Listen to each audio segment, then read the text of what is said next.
RTE राज्य निःशुल्क व अनिवार्य बाल शिक्षा का अधिकार नियमावली 2011 राजस्थान में आरटीई एक्ट 2009 के प्रावधानों को लागू करने के लिए इस अधिनियम की धारा 38 द्वारा प्रदत्त शक्तियों का प्रयोग करते हुए राज्य सरकार ने राज्य निःशुल्क व अनिवार्य बाल शिक्षा का अधिकार नियमावली 2011 का निर्माण किया, जिसकी अधिसूचना 29 मार्च 2011 को जारी की गई। इस अधिनियम में 11 भागों में 29 नियमों का उल्लेख किया गया है। राजस्थान सरकार द्वारा नियमावली का प्रथम ड्राफ्ट 2010 में ही प्रस्तुत किया गया, परंतु यह लागू नहीं किया जा सका। इसमें प्रारंभिक में है हमारे पास 2 नियम, विद्यालय प्रबंधन समिति एसएमसी में 3 से 5 तक के नियम है यहाँ से, और निःशुल्क व अनिवार्य शिक्षा का अधिकार में 6 नियम है। यहाँ से राज्य व स्थानीय प्राधिकारी के कर्तव्य 7 से 9 में है, विद्यालय के शिक्षकों के कर्तव्य 10 से 15 में, शिक्षक 16 से 21 में है, और पाठ्यक्रम व व्यवहारिक शिक्षा 22 से 23 में, शिकायत निवारण तंत्र 24 से 25 में, बाल अधिकारों का संरक्षण 26 से 28 में, प्रकीर्ण विविध में है 29 में। नियम प्रारंभिक संक्षिप्त नाम, प्रारंभ व विस्तार। संक्षिप्त नाम, राजस्थान निःशुल्क व अनिवार्य बाल शिक्षा का अधिकार नियम 2011। इसका प्रारंभ तुरंत प्रभाव से लागू किया गया 29 मार्च 2011 को। विस्तार, संपूर्ण राजस्थान में इसका किया गया। नियम 2 में इसकी परिभाषाएं, प्राथमिक विद्यालय में कक्षा 1 से 5 तक, उच्च प्राथमिक विद्यालय में कक्षा 1 से 8 तक। छात्र संचित अभिलेख सतत व व्यापक मूल्यांकन पर आधारित बालक का प्रगति अभिलेख है। विद्यालय मानचित्र, स्कूल मैपिंग, सामाजिक अवरोधों तथा भौगोलिक दूरी पर काबू पाने के लिए अधिनियम की धारा 6 के उद्देश्य के लिए विद्यालय अवस्थान, स्कूल लोकेशन की योजना बनाना। एसएमसी के नियम 3 से 5 में, भाग 2 में है नियम 3, 4 व 5। एसएमसी की संरचना व कार्य 3 में है, नियम 4 है एसएमसी की कार्यकारी समिति, और नियम 5 में है विद्यालय विकास योजना। एसएमसी की संरचना व कार्य नियम 3 में है, प्रत्येक 2 वर्ष में इसका पुनर्गठन किया जाएगा। राज्य सरकार व स्थायी प्राधिकारी द्वारा समय समय पर जारी दिशा निर्देश है। एसएमसी का गठन सभी बालकों के माता पिता व अभिभावक, समस्त शिक्षक, जिस बोर्ड में विद्यालय स्थित है वहां से निर्वाचित व्यक्ति, जिस गांव या वार्ड में विद्यालय स्थित है वहां से समस्त निर्वाचन व्यक्ति। एसएमसी का अध्यक्ष, उपाध्यक्ष तथा सदस्य सचिव वही होंगे जो कार्यकारी समिति के अध्यक्ष, उपाध्यक्ष और सदस्य सचिव होंगे। 3 माह में कम से कम एक बार बैठक होगी। इसके एसएमसी के कार्य जनसाधारण को समुचित सरकार, स्थानीय प्राधिकारी तथा माता पिता के कर्तव्यों से अवगत कराना। निम्नलिखित कार्यों की मॉनिटरिंग की जाती है। 24A में शिक्षकों की नियमित उपस्थिति की मॉनिटरिंग, और 24C में है हमारे पास यहाँ से शिक्षकों द्वारा माता पिता को बालक के बारे में जानकारी देना। धारा 27 कहती है गैर शैक्षणिक कार्यों के नियोजन पर रोक की मॉनिटरिंग। धारा 28 कहती है ट्यूशन पर प्रतिबंध की मॉनिटरिंग। अनुसूची के मान व मानकों को बनाए रखने के लिए मॉनिटरिंग। एसएमसी के स्थानीय प्राधिकारी को जानकारी देना। बालक के अधिकारों के विचलन की जानकारी, मानसिक व शारीरिक उत्पीड़न की जानकारी, और प्रवेश से इनकार करने की जानकारी है। यहाँ से विद्यालय की आवश्यकताओं का पता लगाना व योजना बनाना। धारा 4 के उपबंधों की मॉनिटरिंग करना, निःशक्त बालकों की पहचान करना व नामांकन करना व प्रारंभिक शिक्षा पूरी करना। मिड डे मील योजना की मॉनिटरिंग करना। विद्यालय की प्राप्तियों व व्यय का लेखा जोखा जारी करना। आरटीई नियमावली। नियम 4, एसएमसी की कार्यकारिणी समिति का गठन। प्राधान्याध्यापक 1 पदेन सदस्य सचिव होगा। अध्यापक 1, प्राथमिकता महिला को होगी। वार्ड से निर्वाचित व्यक्ति 1 होगा तथा अभिभावकों में निर्वाचित 11 सदस्य एसएमसी के द्वारा, जिसमें अध्यक्ष, उपाध्यक्ष निर्वाचन के द्वारा होंगे और कार्यकारी समिति द्वारा होंगे। मनोनीत व्यक्ति 1 होगा। कार्यकारिणी सदस्यों द्वारा मनोनीत उच्च क्षेत्र का शिक्षाविद या विद्यालय के विद्यार्थियों में से 1 होगा, या फिर मनोनीत व्यक्तियों में संशोधन में सदस्य संख्या 2 होगी, और कार्यकारिणी सदस्यों के द्वारा मनोनीत में भी 1 सदस्य का मनोनयन होगा। एमएलए द्वारा मनोनीत व्यक्ति 1 होगा। नियमों में कुल सदस्य 15 होंगे, कुल सदस्य 16 होंगे। तो इस प्रकार नियमों के कुल सदस्य 15 होंगे तो टोटल कुल सदस्य हो गए 16। इन सदस्य संख्या में एसएमसी की कार्यकारी समिति में कम से कम आधे सदस्य महिलाएं होंगी। बैठक प्रत्येक माह के में एक बार होगी। अमावस्या को और गण पूर्ति 1/3 सदस्य होगी। नियम संख्या 5 में है विद्यालय विकास योजना तैयार करना। 3 वर्षीय 3 वार्षिक उपयोजनाएं, जिसमें आंकलन में प्रत्येक कक्षा में नामांकन का आंकलन किया जाएगा। आवश्यकता होगी मान व मानक की। मान व मानक में आएंगे शिक्षकों की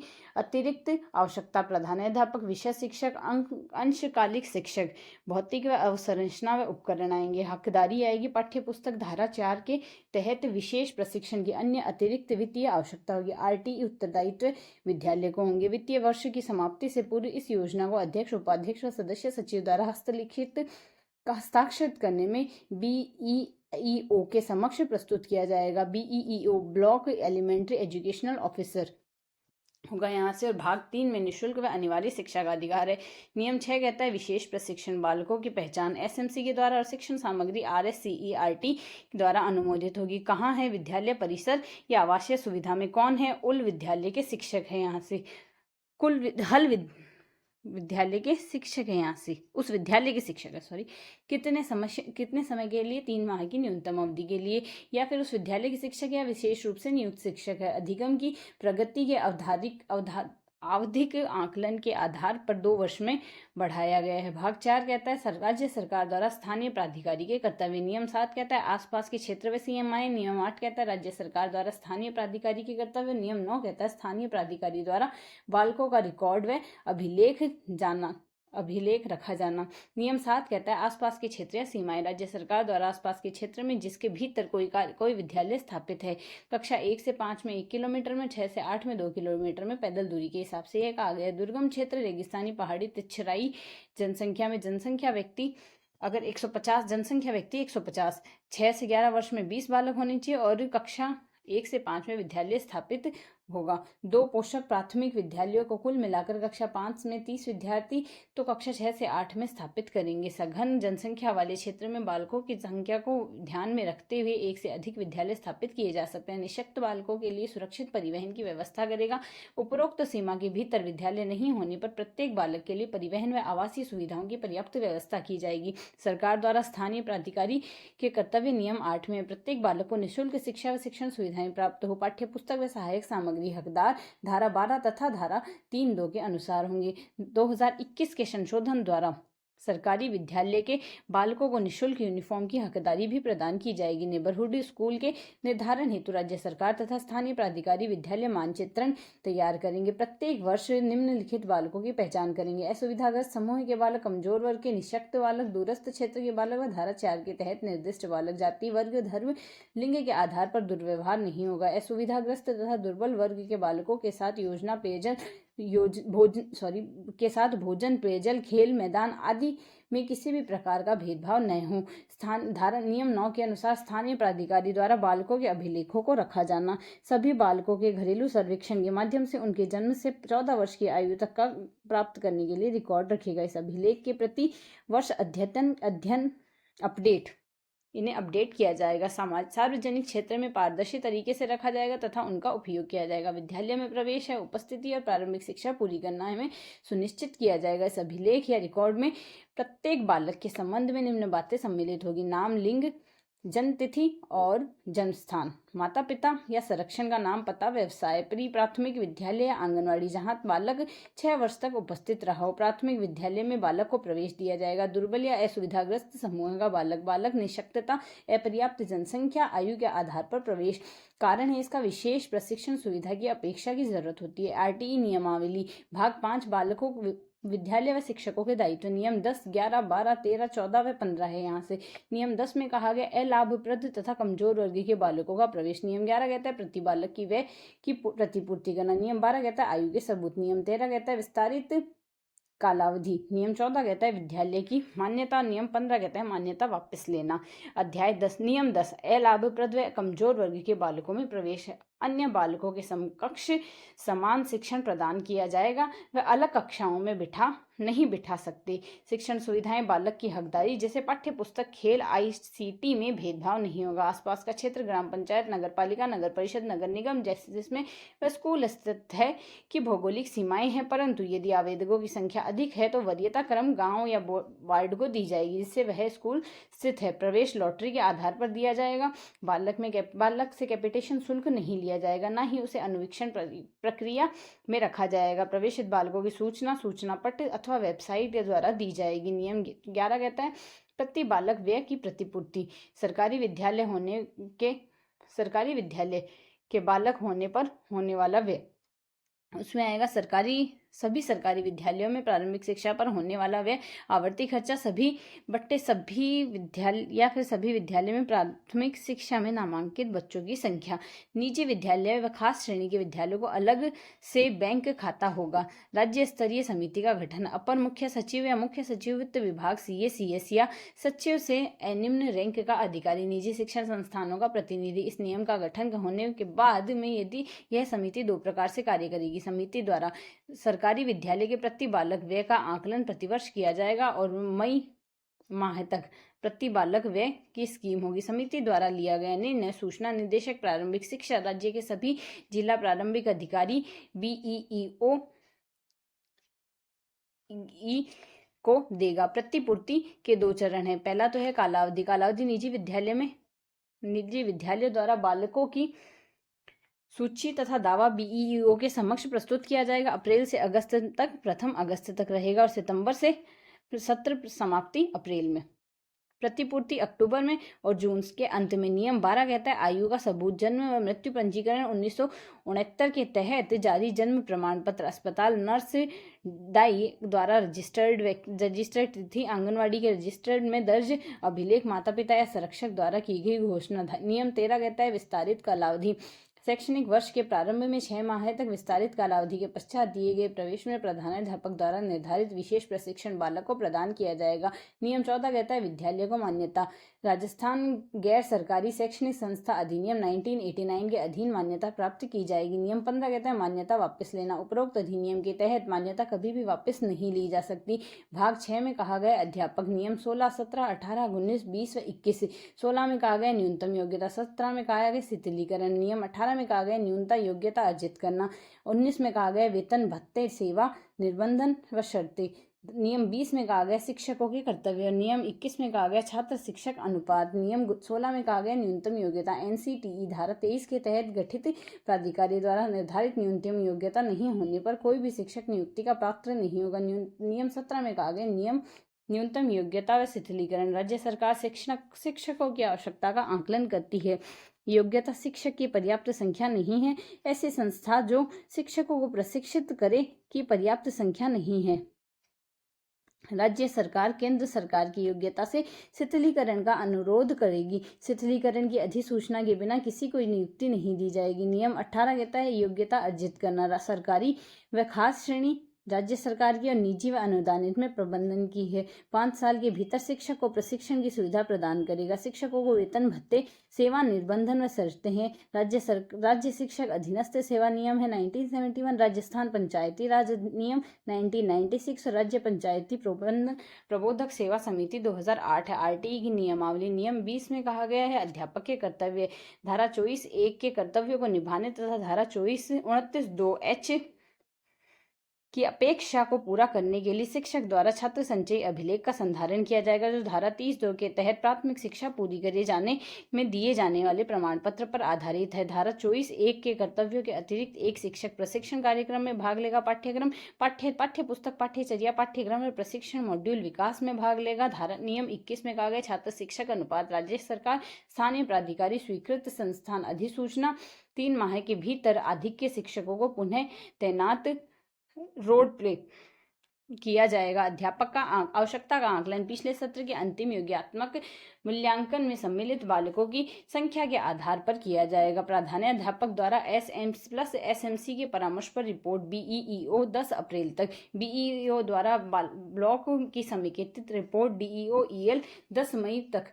एक ब्लॉक में शिक्षकों को पुनः व्यवस्थित करना। डीईओईएल द्वारा समेकित रिपोर्ट निदेशक प्राथमिक शिक्षा अधिकारी बीकानेर 20 मई तक। एक ब्लॉक से पूरे ब्लॉक में स्थानांतरण। निदेशक द्वारा राज्य समेकित रिपोर्ट 15 जून तक राज्य सरकार की रिपोर्ट पेश की जाएगी और उचित कार्यवाही भी की जाएगी। 24 यदि राज्य सरकार स्थानीय प्राधिकारी का कोई व्यक्ति धारा 25(2) के उपबंधों का अतिक्रमण करता है तो उसके खिलाफ अनुशासनात्मक कार्यवाही की जाएगी। भाग 7 में पाठ्यचर्या व प्राथमिक शिक्षा का पूरा करना। नियम 22(1) शैक्षणिक प्राधिकारी। धारा 29 के प्रयोजन के लिए शैक्षणिक प्राधिकारी RSCERT पूरा नाम है SIERT होगा। पाठ्यचर्या व मूल्यांकन की प्रक्रिया सुसंगत रिलेवेंट आयु अनुरूप पाठ्यक्रम व पाठ्य पुस्तक तथा शिक्षण सामग्री सेवाकालीन प्रशिक्षण डिजाइन करना। CCE के लिए मार्गदर्शक सिद्धांत जारी करना। हॉलिस्टिक स्कूल क्वालिटी असेसमेंट की प्रक्रिया का निर्धारण। नियम 23 कहता है प्रमाण पत्र प्रदान करना। प्राथमिक शिक्षा पूरी होने के 1 माह के भीतर प्रधानाध्यापक द्वारा प्रमाण पत्र जारी किया जाएगा। प्रमाण पत्र में धारा 29 में विहित पाठ्यक्रम को पूरा करना। इसमें बालक का छात्र संचयी अभिलेख शामिल होगा तथा बालक के पाठ्यक्रम के बाहर के क्रियाकलाप जैसे संगीत, नृत्य कला आदि भी सम्मिलित होंगे। भाग 8 कहता है शिकायत निवारण। नियम 24 व नियम 25। नियम 24 में शिक्षकों की शिकायत निवारण और नियम 25 में अभिभावक शिकायत व निवारण है। नियम 24 अध्यापकों का शिकायत निवारण। ब्लॉक शिकायत निवारण समिति अध्यक्ष ब्लॉक शिक्षा विकास अधिकारी, सदस्य बीईओ, सदस्य सचिव, अपर ब्लॉक प्राथमिक शिक्षा अधिकारी। अध्यापक शिकायत लिखित होगी और निर्णय लिया जाएगा। अध्यापक शिकायत लिखित के आधार पर संतुष्ट न होने पर जिला स्तरीय समिति द्वारा अध्यक्ष, सीईओ, जिला परिषद सदस्य, डीईओ, ईएल सदस्य सचिव, एडिशनल डीईओ, ईएल ब्लॉक व जिला स्तरीय समितियों में 3 माह से कम 2 बैठक करेगी। निजी विद्यालय को अपना निवारण तंत्र विकसित करना होगा। नियम 25 बच्चों व माता पिता के लिए शिकायत तंत्र। अभिभावक शिकायतें एसएमएस के अध्यक्ष में शिकायत दर्ज किया जाता है। शिकायत रजिस्टर में एसएमसी के बैठक में शिकायत के मुद्दे को रखा जाता है। शिकायत गंभीर होने की स्थिति में आपातकालीन बैठक। शिकायतकर्ता को बैठक में बुलाया जाएगा। व्यक्तिगत सुनवाई होगी। जिसके खिलाफ शिकायत हुई है उसकी व्यक्तिगत सुनवाई का अवसर दिए जाएंगे। एसएमसी उचित कार्रवाई संबंधित प्राधिकारी को भेजना। 3 माह के भीतर निर्णय लेना। शिकायतकर्ता को सूचित करेगा कि संतुष्ट न होने पर अपील की जाएगी और राज्य बाल संरक्षण आयोग या राष्ट्रीय बाल संरक्षण आयोग को। भाग 9 में बाल अधिकारों का संरक्षण है। नियम 26 कहता है राजस्थान राज्य बाल संरक्षण आयोग द्वारा कर्तव्यों का निर्वहन किया जाएगा और आयोग द्वारा कार्यों के निर्वहन में सहायता के लिए एक प्रकोष्ठ का गठन किया जाएगा। नियम 27 कहता है आयोग के समक्ष परिवाद दर्ज करने की रीति। आयोग ने परिवादों के रजिस्ट्रेशन के लिए एक चाइल्ड हेल्पलाइन 1098 की स्थापना की गई है जिसके द्वारा ऑनलाइन तंत्र के माध्यम से मॉनिटरिंग की जाएगी। नियम 28 कहता है राजस्थान राज्य सलाहकार परिषद का गठन। एक अध्यक्ष, 14 सदस्य, अध्यक्ष सहित 15 होंगे और अध्यक्ष शिक्षा मंत्री पदेन होगा। पदेन सदस्य निदेशक RSCERT, निदेशक प्राथमिक शिक्षा अध्यक्ष या राजस्थान राज्य बाल संरक्षण आयोग प्राथमिक शिक्षा व प्रभारी सचिव। सदस्य सचिव पदेन होगा। परियोजना निदेशक सर्व शिक्षा अभियान, वर्तमान नाम इसका समग्र शिक्षा। 3 सदस्य होंगे। SC ST व अल्पसंख्यक से 1 सदस्य होगा। CWC SN विशेष आवश्यकताओं वाले बालक शिक्षा की विशेषज्ञता वाले। 1 सदस्य होंगे पूर्व प्राथमिक शिक्षा विशेषज्ञता से और 1 सदस्य होगा अध्यापक शिक्षा की विशेषज्ञता से। कम 1/3 1/3 सदस्य महिलाएं होंगी। परिषद की दोनों बैठकों के बीच का अंतराल 3 माह से अधिक नहीं होना चाहिए। अध्यक्षता अध्यक्ष द्वारा की जाएगी। बैठक की अध्यक्षता परिषद के अध्यक्ष द्वारा की जाएगी। यदि अध्यक्ष उपस्थित नहीं होता है तो वह अध्यक्षता के लिए किसी सदस्य का नाम निर्दिष्ट कर सकता है। कोरम होगा इसका 50% सदस्य अनिवार्य उपस्थित होने चाहिए। कार्यकाल 2 वर्ष या अधिकतम 2 वर्ष की 2 अवधि तक। पद से हटाया जाना सिद्ध कदाचार या असमर्थता के आधार पर हटाया जाएगा। यदि वह न्याय निर्णित दिवालिया हो गया और विकृतचित्त होने पर, कार्य करने में असमर्थ या कार्य करने से इनकार करने पर, न्यायालय द्वारा अपराध दोषित होने पर, पद का दुरुपयोग करने पर, बिना इजाजत के 2 लगातार बैठकों में अनुपस्थित रहा हो, रिक्त स्थान पर 120 दिन के भीतर नई नियुक्ति की जाएगी। भाग 10 प्रकरण या विविध। नियम 29 से शंकाओं का निराकरण या निस्तारण। नियमों को लागू करने के संदर्भ में शंकाओं के निराकरण हेतु सरकार के शिक्षा विभाग द्वारा जो निर्णय लिए जाएंगे वह अंतिम व बाध्यकारी होंगे। निजी विद्यालयों में RTE से प्रवेश। 12(1) में सरकारी अनुदानित व खास श्रेणी। RTE से प्रवेश होगा। सर्वप्रथम प्रवेश सत्र 2012-13 में दिया गया। ऑनलाइन प्रक्रिया 13-14 से स्टार्ट हुई। PSP पोर्टल और अनिवार्य किया गया यहाँ से वर्ष 2014-15 में। यहाँ से वेबसाइट है राजस्थान psp.nic.in। प्रवेश प्रक्रिया RTE प्रवेश की संख्या एंट्री लेवल की कक्षा में कुल क्षमता के नामांकन संख्या का 25% किसको दिया जाता है? दुर्बल वर्ग, असुविधाग्रस्त समूह से आसपास के क्षेत्र से बालक। प्रवेश किसको नहीं दिया जाएगा? एंट्री लेवल की कक्षा के अतिरिक्त अन्य किसी कक्षा में जैसे PP3+, +4, +5 में निःशुल्क प्रवेश नहीं दिए जाएंगे। S+ में अध्ययनरत बालकों को कक्षा 1 में क्रमोन्नत करने के पश्चात यदि कक्षा 1 में नवीन प्रवेश नहीं दिए जाए तो RT में प्रवेश नहीं होंगे। आसपास के क्षेत्र में शहरी क्षेत्र से नगर पालिका, नगर परिषद, नगर निगम, स्थानीय निकाय से ग्रामीण क्षेत्र में ग्राम पंचायत से प्रवेश के समय शहरी क्षेत्र में विद्यालय जिस वार्ड में उपस्थित है उस वार्ड को तथा ग्रामीण क्षेत्र में जिस ग्राम में स्थित है उस ग्राम में निवास करने वाले बालकों को प्राथमिकता दी जाएगी। निवास प्रमाण पत्र, मूल निवास प्रमाण पत्र, आधार कार्ड, मतदाता पहचान पत्र, ड्राइविंग लाइसेंस, बिजली या पानी का बिल 6 माह से अधिक पुराना होना चाहिए। ग्राम या वार्ड का स्पष्ट उल्लेख नहीं होने की स्थिति में सरपंच या राजपत्रित अधिकारी द्वारा सत्यापित दस्तावेज, दुर्बल वर्ग का बालक, समुचित सरकार द्वारा निर्धारित आय की न्यूनतम सीमा से कम आय वाले अभिभावक या संरक्षण के बालक, राज्य सरकार ने आय 2.5 लाख या वार्षिक रखी है। असुविधाग्रस्त समूह में आएंगे SC ST निःशक्त बालक बालिका, OBC या SBC समूह से 2.5 लाख से कम आय वाले, अनाथ बालक या बालिका, युद्ध विधवा का बालक या बालिका, BPL सूची में केंद्र या राज्य सरकार में HIV या कैंसर से पीड़ित बालक अथवा इनके पीड़ित अभिभावक के बालक। एंट्री लेवल की आयु होगी। एंट्री लेवल कक्षा 1 में आयु 5 से 7 वर्ष के बीच में आयु के दस्तावेज, जन्म मृत्यु रजिस्ट्रेशन अधिनियम 1969 के अधीन प्रमाण प्राप्त जन्म या प्रमाण पत्र, अस्पताल नर्स या दाई का अभिलेख, आंगनवाड़ी का अभिलेख, आधार कार्ड। प्रवेश का टाइम फ्रेमवर्क आएगा। विज्ञापन जारी करना निदेशालय बीकानेर द्वारा तथा निजी विद्यालय द्वारा PSP पोर्टल पर प्रोफाइल अपडेट, नाम, वार्ड या गांव, एंट्री कक्षा, रियायती दर पर भूमि, अभिभावक द्वारा ऑनलाइन आवेदन, कैचमेंट एरिया के अधिकतम 5 इच्छित विद्यालयों के आवेदन, राजस्थान PSP.nic.in या राजस्थान प्राइवेट स्कूल ऐप में लॉटरी द्वारा प्रवेश हेतु वरीयता का क्रम निर्धारण, राज्य सरकार द्वारा NIC द्वारा वरीयता क्रम के निर्धारण सॉफ्टवेयर द्वारा रैंडम विधि से किया जाता है, जिसमें कैचमेंट एरिया की शर्तों को ध्यान में रखते हुए अलग अलग सूचियां बनाई जाती है, जिनका क्रम इस प्रकार होता है। विद्यालय के वार्ड सूची प्रथम सूची होगी, विद्यालय के संलग्न वार्ड की सूची, कैचमेंट एरिया के अन्य वार्ड की सूची। एक निजी विद्यालय शहरी क्षेत्र में के वार्ड संख्या में 17 में स्थित है।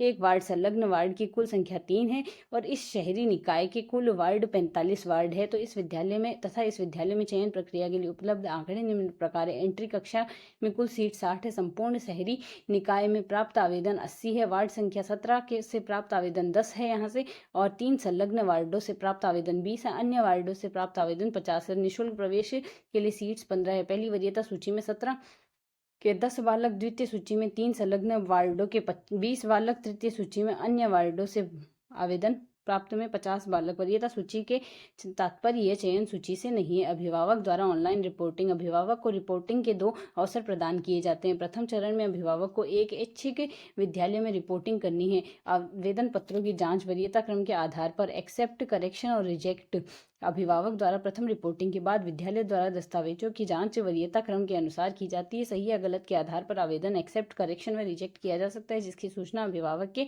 आवेदन क्रमांक पर की जाती है। विद्यालय द्वारा इस संबंध में सूचना देना अनिवार्य होगा। अभिभावक द्वारा CBEO को शिकायत, गलत आक्षेप लगाकर आवेदन को रिजेक्ट, कनेक्शन की शिकायत अभिभावक द्वारा मुख्य ब्लॉक शिक्षा अधिकारी CBEO द्वारा की जाएगी। CBEO में आवेदन सही पाए जाने पर छात्र पुनः प्रवेश की प्रक्रिया में सम्मिलित कर लिया जाएगा। पोर्टल पर उपलब्ध सीट से चयन शुरू। राज्य स्तर पर NIC द्वारा वरीयता सूची का प्रयोग करते हुए सशुल्क प्रवेश के बालकों की संख्या के आधार पर दोनों प्रकार के बालकों को एक रोस्टर आधारित सूची जारी की जाएगी, जिसमें सशुल्क, सामान्य, निःशुल्क RT प्रवेश होगा इसमें, और निःशुल्क RT ही प्रवेश ही होगा। और एक विद्यालय में एंट्री कक्षा में नॉन RT प्रवेश नहीं है तो उस विद्यालय में RT प्रवेश भी नहीं लिए जाएंगे। और कुल प्रवेश इस प्रकार होंगे: 21 कुल प्रवेश 21, तो RT प्रवेश 6 होंगे। 19 में 5, 32 में 8, 2 में 1, 5 में 2 और 8 में 2 होंगे।